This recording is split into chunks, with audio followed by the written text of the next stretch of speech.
The harder you try to change, the more you stay the same. You have felt this. The resolution made with absolute conviction. The discipline that lasts 3 weeks, maybe 4.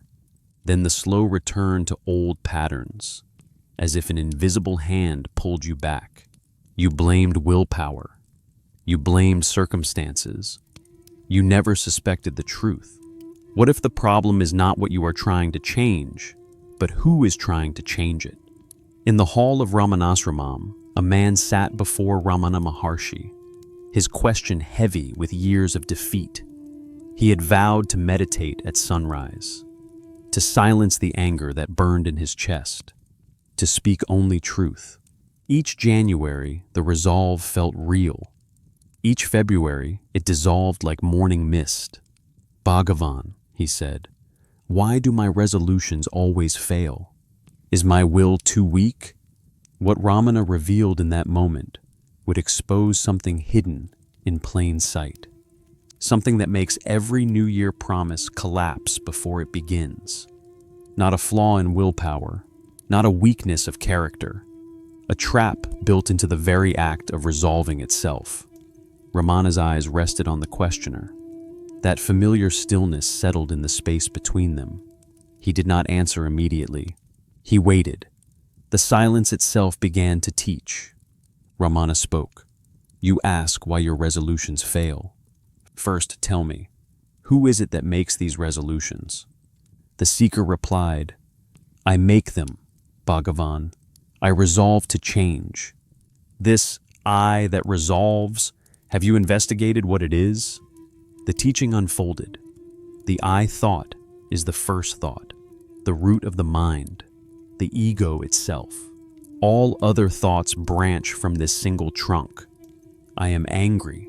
I must change. I will be better.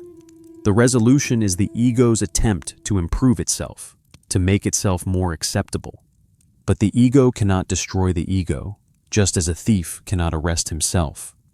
The I thought rises, Ramana said. If you inquire within, who am I?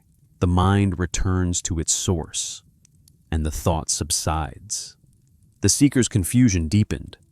But Bhagavan, if I do not resolve to change, how will I improve? Ramana's response cut through. The one who wants to improve is the problem, not the solution. The ego creates the sense of lack, then promises to fill it. This is the cycle. Dissatisfaction births resolution. Resolution fails. Dissatisfaction deepens. The mind says, next year will be different, but the mind that says this is the same mind that failed before. In the ashram, a devotee had vowed to wake at 4 a.m. for meditation. He failed repeatedly. Each failure brought discouragement.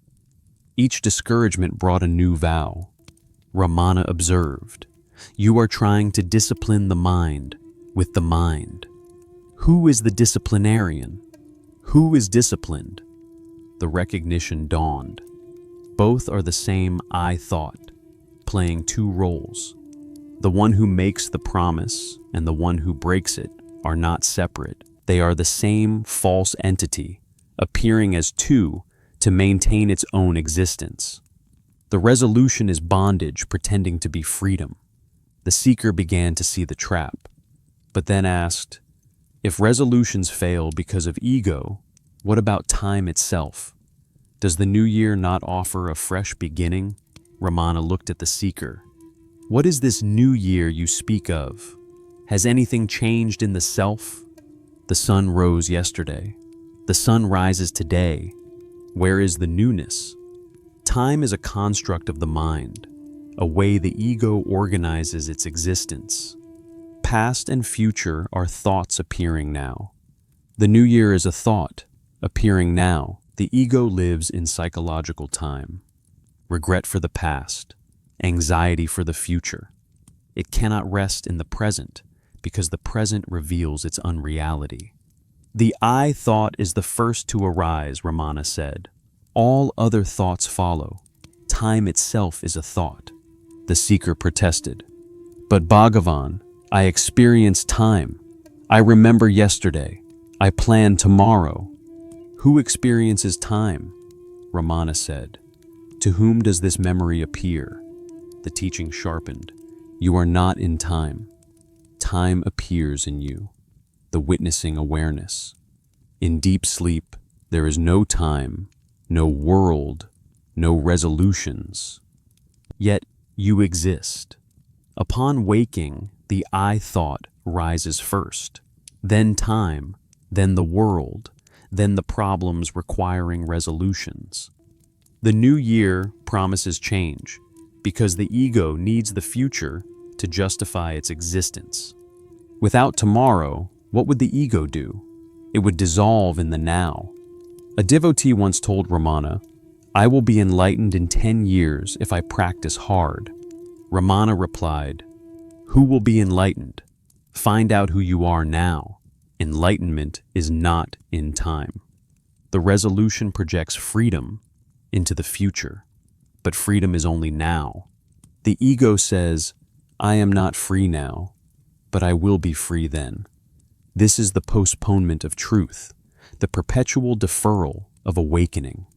Realization is already there, Ramana said. The state free from thoughts is the only real state. The seeker felt the ground shift beneath the question. Time was not what he thought it was. The calendar change meant nothing.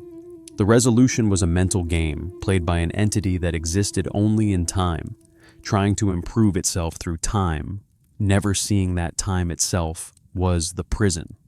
January 1st is no different from December 31st. Only the mind believes otherwise. Then Bhagavan, what is the true resolution? How does one live without the ego's promises? Ramana's answer was direct. There is no resolution to make. There is only the self to know. The true resolution is not a future action, but a present inquiry. Turn the attention inward. Who is it that desires to change? Follow the I thought back to its source in the heart, the spiritual center. When attention rests on the I itself, without attaching to objects or actions, the I thought subsides. What remains is not a person who has changed, but the self that never needed to change. The quest, who am I, is the axe with which to cut off the ego, Ramana said. This is not a mental exercise, but a living attention, a constant return to the source. The seeker asked, "But Bhagavan, what about my daily life, my habits?" When the ego subsides, Ramana said, right action happens naturally. It is not done by you. Habits change not through willpower, but through the dissolution of the false doer.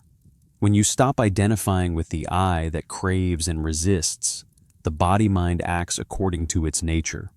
If meditation is needed, it happens. If anger arises, it is witnessed and falls away. This is not passivity, but the highest action. The action of the self through the instrument of the body. Abiding in the self, one need not worry about the mind. The devotee who failed to wake at 4 a.m. stopped trying.